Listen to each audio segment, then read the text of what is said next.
معزز سامعین اکرام، السلام علیکم ورحمۃ اللہ تعالی وبرکاتہ۔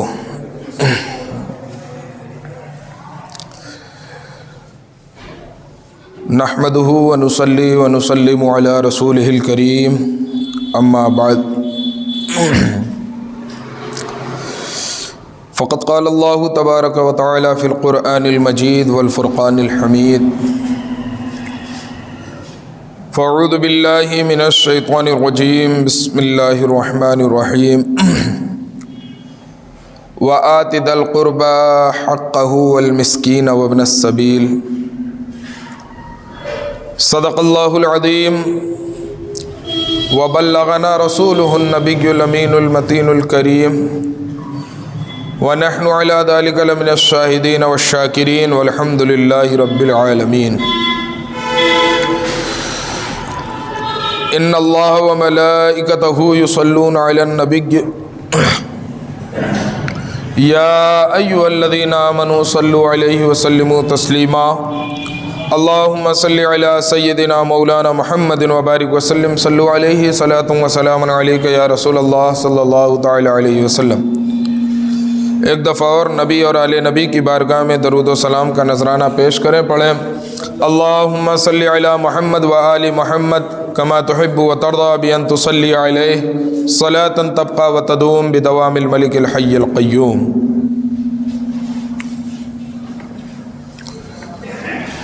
عزیزان محترم، خطبہ مسنونہ کے بعد میں نے جس آیت کریمہ کی تلاوت کا شرف حاصل کیا، رب تبارک و تعالی ارشاد فرماتا ہے، رشتہ داروں کو،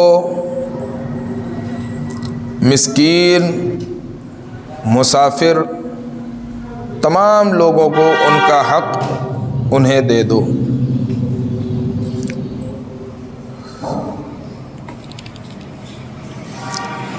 حضرات، آج کے خطاب کا جو عنوان ہے وہ ہے حقوق العباد کی اہمیت۔ تو سب سے پہلے ہمیں یہ سمجھنا ہوگا کہ حقوق العباد کہتے کسے ہیں اور اس کی اہمیت کیا ہے، اور اگر کوئی اسے پورا نہیں کرتا ہے، ان حقوق کو ادا نہیں کرتا ہے، تو اس کی کیا گرفت اور کیا سزا ہے، اس کو جاننا بہت ضروری ہے۔ جب تک ہم ان چیزوں کو نہیں جانیں گے، نہیں پڑھیں گے، نہیں سنیں گے، ہمیں نہیں علم ہوگا کہ حقوق العباد کیا ہے، اس کی اہمیت کیا ہے، اور جو لوگ ان حقوق کو ادا نہیں کرتے ہیں پھر وہ کیسی سزا میں گرفتار ہوں گے۔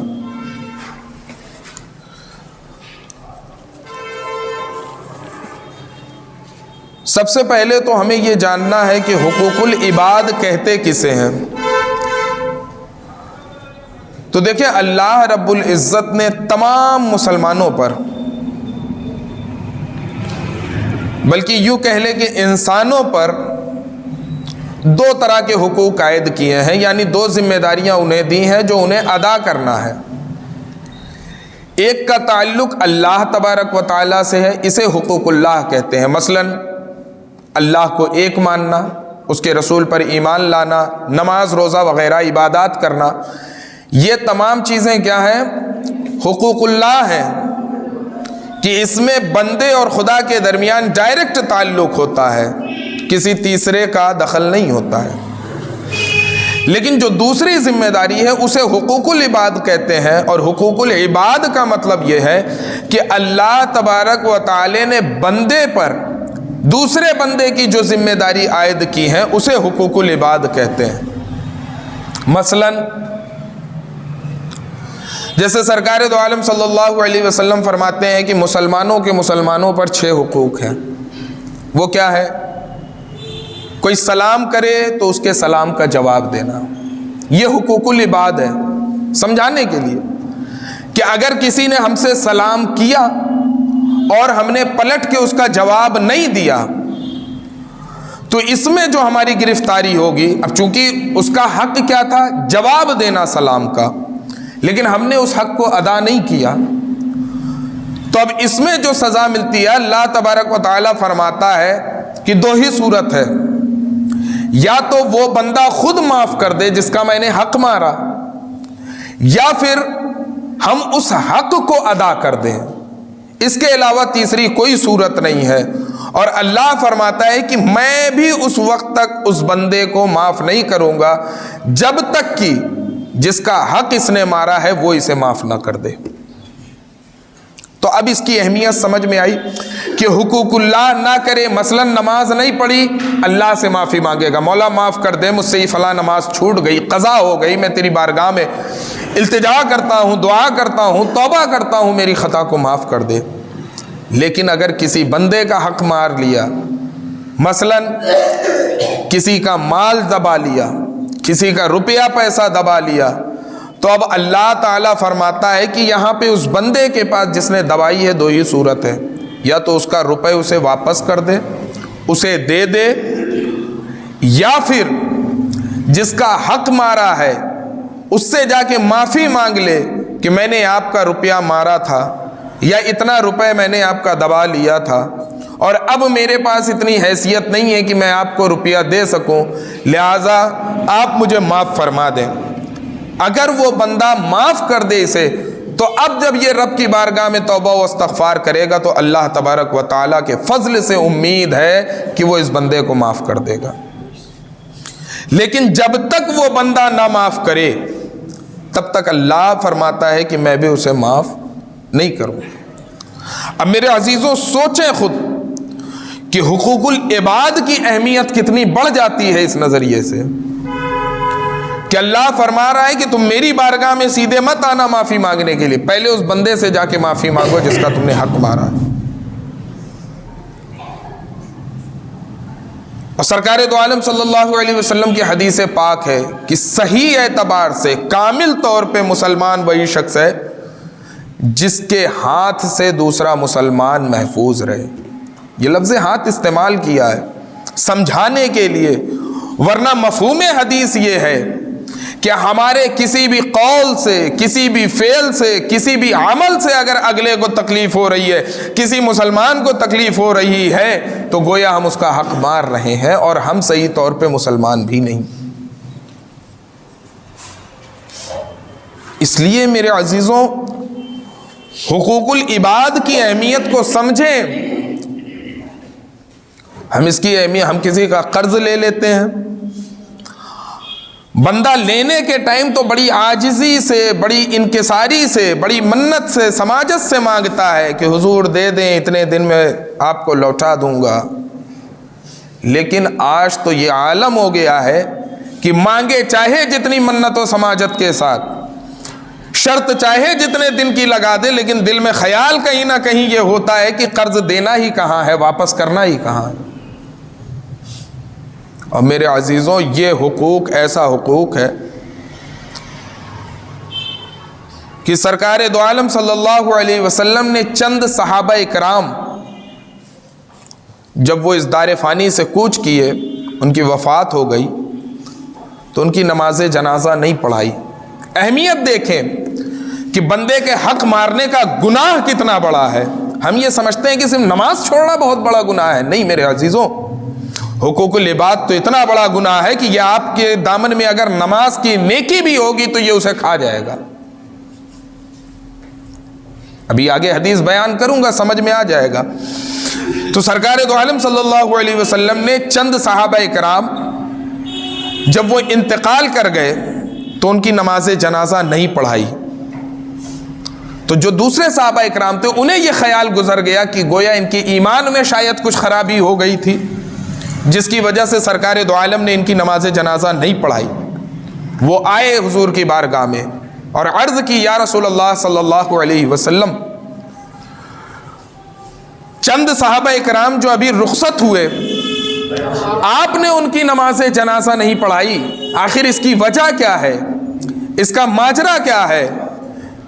سرکار دو عالم صلی اللہ علیہ وسلم نے فرمایا، اے میرے صحابیوں، یہ جن کی نماز جنازہ میں نے نہیں پڑھائی یہ ایسے لوگ تھے، ایسے تھے جنہوں نے دنیا میں قرض لے رکھا تھا اور بغیر قرض کو ادا کیے ہوئے ان کو موت آ گئی تھی۔ حالانکہ ایسا کوئی ان کی نیت میں نہیں تھا کہ میں قرض واپس ہی نہیں کروں گا، یہ اللہ کی مرضی تھی کہ ان کے قرض ادا کرنے سے پہلے ہی ان کی موت آ گئی۔ لیکن سرکار دو عالم امت کو سمجھانے کے لیے کہ کسی بندے کا حق مارنا حقوق العباد اتنی بڑی اہمیت رکھتا ہے کہ اگر کوئی قرض لے کر مر جائے اور نہ ادا کرے تو ایسے شخص کی نماز جنازہ نہیں پڑھنی چاہیے۔ لیکن آج ہم کیا کر رہے ہیں؟ کسی کی زمین دبائے بیٹھے ہیں، نماز پڑھ رہے ہیں، سوچ رہے ہیں ہم تو نمازی ہیں، یہ نماز ہمیں بچا لے گی۔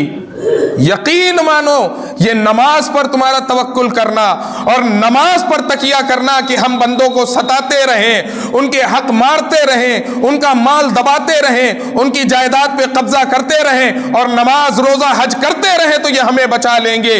ہرگز یہ تمہیں نہیں بچا سکتے ہیں۔ اگر تمہیں کوئی بچا سکتا ہے تو یا تو اس بندے کا حق اسے واپس کر دو یا اس سے جا کر معافی مانگ لو کہ میں نے جو غلطیاں کی ہیں، مجھ سے بڑی نادانی ہوئی ہے، میرے بھائی مجھے معاف کر دے، تاکہ کل میدان محشر میں بھی رب مجھے معاف فرما دے۔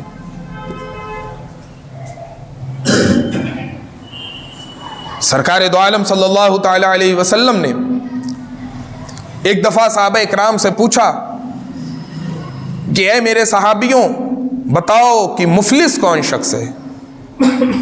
صحابہ اکرام نے فرمایا کہ یا رسول اللہ جس کے پاس مال نہ ہو، جائیداد نہ ہو، سامان نہ ہو، کپڑا نہ ہو، وہ شخص مفلس ہے۔ سرکار نے فرمایا کہ نہیں میرے صحابہ، مفلس وہ شخص نہیں ہے جس کے پاس یہ چیزیں نہ ہوں، بلکہ مفلس تو در حقیقت وہ شخص ہے کہ وہ میدان محشر میں رب کے حضور پہنچے تو اس کے دامن میں نماز کی بھی عبادت ہو، روزے کی بھی نیکیاں ہوں، حج بھی اس کے دامن میں ہو، دیگر تمام عبادت کی نیکیاں اس کے دامن میں ہوں اور ہوں گی، لیکن وہ کام ایسا کر کے گیا ہوگا کہ دنیا میں رہتے ہوئے کسی بندے کا حق مارا ہوگا، کسی کا مال دبایا ہوگا، کسی کا پیسہ لے کر اسے واپس نہ کیا ہوگا، کسی کو دوسری طریقے سے تکلیف دی ہوگی، طرح طرح کے حقوق العباد میں یہ بندہ گرفتار ہوگا۔ جب رب کے حضور آئے گا تو رب تمام حقداروں کو بلائے گا کہ فلاں آ جاؤ جس کا حق اس نے مارا ہے، فلاں تم بھی آ جاؤ تمہاری زمین اس نے قبضہ کر لی تھی، تمہارا مال اس نے قبضہ کر لیا تھا، تمہارے روپیوں کو اس نے دبا لیا تھا۔ اس طریقے سے رب کریم ایک ایک حقدار کو بلائے گا اور بلانے کے بعد کہے گا جس قدر اس نے تمہارا حق مارا تھا تم اس قدر اس کی نیکیاں لے لو۔ جس قدر اس نے حق مارا تھا، اگر تمہارا 10 روپیہ مارا تھا، 10 روپے کے عوض جتنی نیکیاں بنتی ہیں اس کی نیکی لے لو۔ تمہاری جتنی زمین ماری تھی اس زمین کے بدلے جتنی نیکیاں بنتی ہیں اس کی نیکیاں لے لو۔ اور عالم یہ ہوگا کہ اس کی نیکیاں ختم ہو جائیں گی لیکن حقداروں کا حق پورا نہیں ہوگا۔ اس کی نیکیاں ختم ہو جائیں گی لیکن ابھی بھی حقداروں کا حق پورا نہیں ہوگا۔ تو رب کریم فرمائے گا کہ اے حقداروں جن کا اس نے حق مارا ہے، اب چونکہ اس کے دامن میں نیکی نہیں ہے تو اب اپنے گناہوں کا بوجھ اس کے دامن میں ڈال دو، اس کے کندھے پر ڈال دو۔ جس قدر اس نے تمہارا حق مارا ہے اس قدر اپنے کاندھے سے گناہ اتار کر اس کے کاندھے پر ڈال دو۔ یہاں تک کہ عالم یہ ہوگا کہ دنیا سے جب وہ گیا تھا تو یہ سمجھ رہا تھا کہ میرے پاس تو بڑی نیکیاں ہیں، میں نے بڑی نماز پڑھی ہے، کئی دفعہ حج اور عمرہ کیا ہے، روزے رکھے ہیں، زکوٰۃ دی ہے، تمام چیزیں کی ہیں، لیکن میدان محشر میں عالم یہ ہوگا کہ حقوق العباد مارنے کی وجہ سے صرف اس کا دامن ہی نیکیوں سے نہیں خالی ہوگا بلکہ ان حقداروں کے گناہوں کا بوجھ بھی اس کے ذمے آ جائے گا۔ سرکار دو عالم صلی اللہ علیہ وسلم ارشاد فرمائیں گے کہ اے میرے صحابیوں یہ شخص سب سے زیادہ مفلس ہوگا کہ جس کے پاس میدان محشر میں کوئی نیکی نہیں بچے گی جبکہ یہ دنیا سے نیکی کر کے گیا ہو۔ میرے عزیزوں غور کرو، آج ہم ان چیزوں کی اہمیت نہیں سمجھتے ہیں، ان کا کوئی گناہ نہیں سمجھتے ہیں، ان کا کوئی عذاب نہیں سمجھتے ہیں۔ آج غیروں کی تو بات دور ہے، آج بھائی سے بھائی محفوظ نہیں ہے۔ ذرا سی چیز پہ، ذرا سی بات پہ قتل و غارت گری تک کی نوبت آ جا رہی ہے۔ کیوں؟ کیونکہ ہمارے اندر اسلامی تعلیمات نہیں ہیں، ہم حقوق العباد کو سمجھ نہیں رہے ہیں، اور جس دن سمجھ جائیں گے اور اللہ کا خوف ہمارے دل میں ہوگا تو ہم ان تمام چیزوں سے بچ جائیں گے۔ آج لوگ ایسے ہیں محفلوں میں بیٹھیں گے, اچھی اچھی باتیں کریں گے, تبلیغ دین بھی کریں گے. میرے عزیزوں میں ایک بات ہمیشہ کہتا ہوں کہ ہم نماز پر فوکس کرتے ہیں, بہت اچھی بات ہے, کرنا بھی چاہیے, اہم العبادت ہے, لیکن ایسی نماز ہمیں کوئی فائدہ نہیں دے گی جو نماز کسی کا حق مار کر پڑھی جا رہی ہو, کسی کے حق کو دبا کر پڑھی جا رہی ہو, کسی مظلوم کو ستا کر پڑھی جا رہی ہو, کسی کمزور کے حق کو مار کر پڑھی جا رہی ہو, وہ نماز نہیں فائدہ دے گی. اس لیے میرے عزیزوں نماز پڑھو, اور بالکل پڑھنی ہے, چھوڑنے کی کوئی گنجائش نہیں ہے, کوئی گنجائش نہیں نکلتی ہے, لیکن اس اعتبار سے پڑھو کہ تمہارا دامن کسی کے حقوق سے وابستہ نہ ہو, تمہارے دامن میں کوئی ایسا شخص نہ آتا ہو جس کا حق تم نے مارا ہو, کہیں ایسا نہ ہو کہ میدان محشر میں وہ تمہاری نیکیاں مار لے. اس لیے غور کرو اس چیز پر, بہت چھوٹی چیز ہے یہ, بہت چھوٹی چھوٹی چیزیں جو حقوق العباد ہوتی ہیں, ہم اسے سمجھتے ہی نہیں کہ ہم کسی کا حق مار رہے ہیں.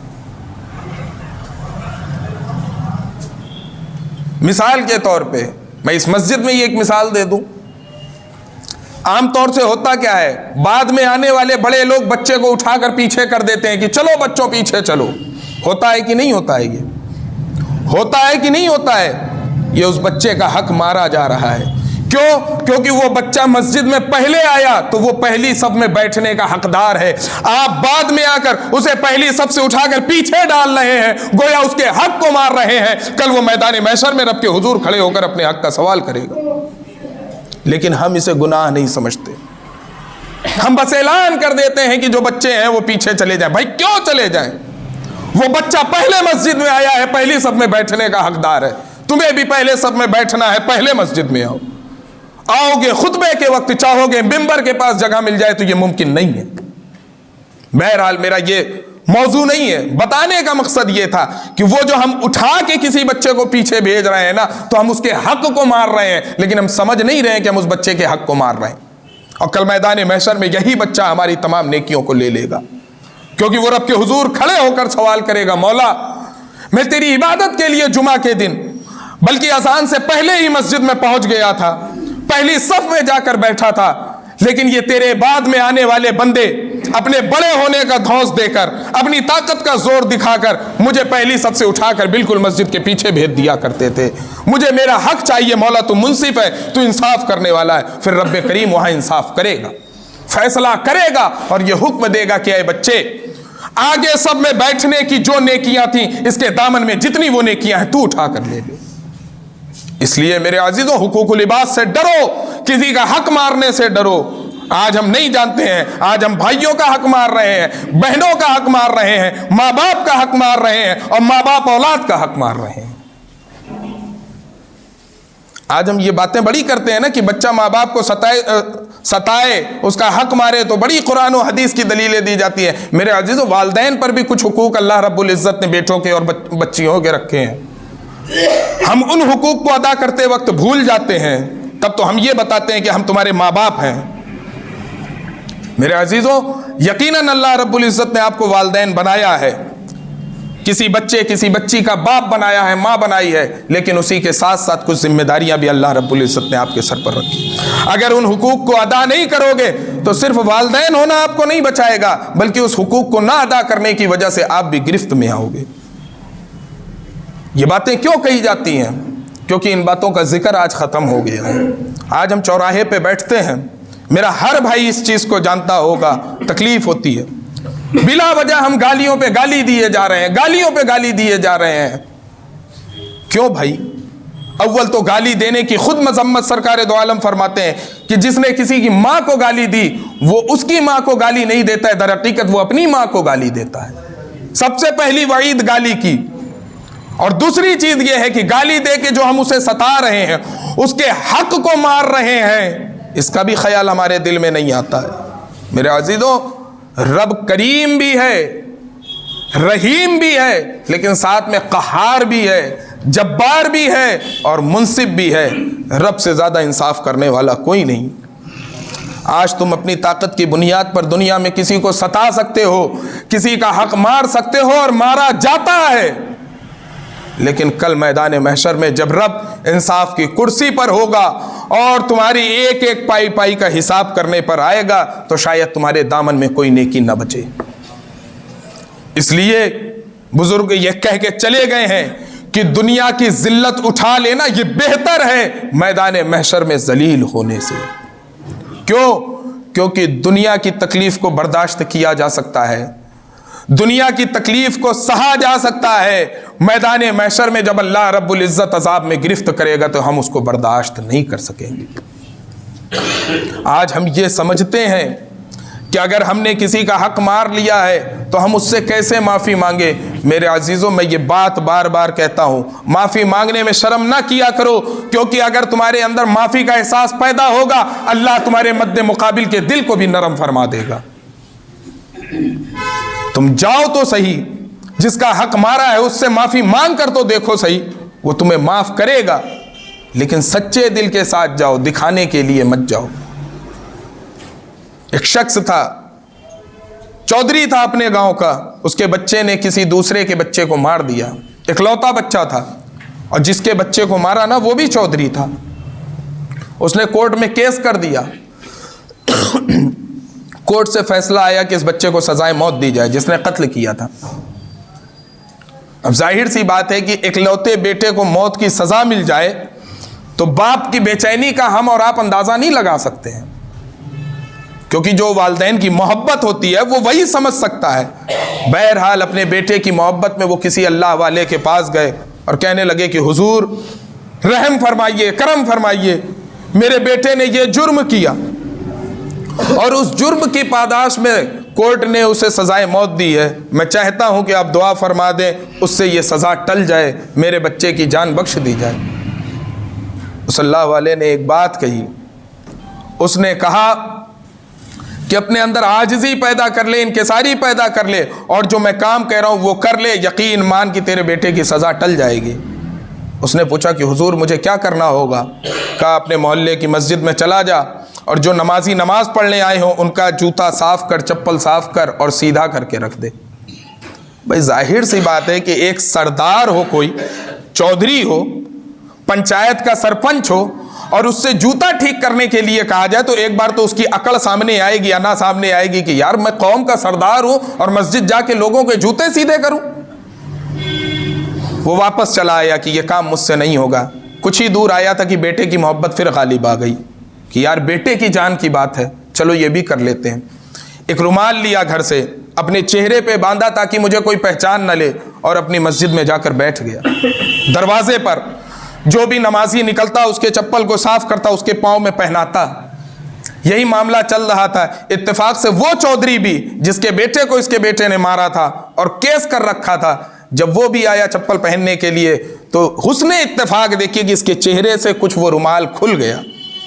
جب اس چودھری نے اپنے گاؤں کے چودھری کو دیکھا کہ وہ مسجد کے دروازے پر بیٹھ کر نمازیوں کے چپل سیدھے کر رہا ہے، ان کے چپل کو ان کے پاؤں میں پہنا رہا ہے، تو اس کے دل میں بھی رحم آ گیا اور کہنے لگا کہ حضور یہ آپ کیا کر رہے ہیں؟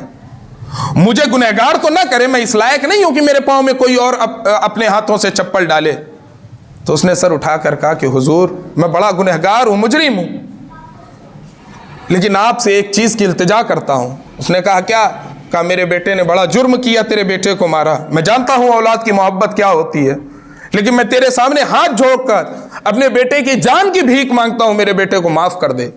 یقین مانے اس بندے نے عاجزی کے ساتھ ہاتھ جوڑ کر جب اس چودھری سے معافی مانگی، وہی چودھری جو کورٹ کا سہارا لے کر اس کے بیٹے کو سزائے موت دلوائی تھی، اس چودھری کا دل بھی نرم ہو گیا، خود سے نہیں، اس بندے کے معافی مانگنے کی وجہ سے اللہ نے اس کے دل میں نرمی پیدا کر دی۔ اس نے کہا کہ اگر تو بھی چودھری ہے تو میں بھی چودھری ہوں، اگر تو اتنا جھک سکتا ہے اور اپنے بیٹے کی محبت میں آ کر اس عاجزی کی حد تک پہنچ سکتا ہے تو میں بھی چودھری ہوں، جا میں بھی تیری اس عاجزی کی بنیاد پر تجھے معاف کرتا ہوں اور تیرے بیٹے کی سزا کو ختم کرواتا ہوں۔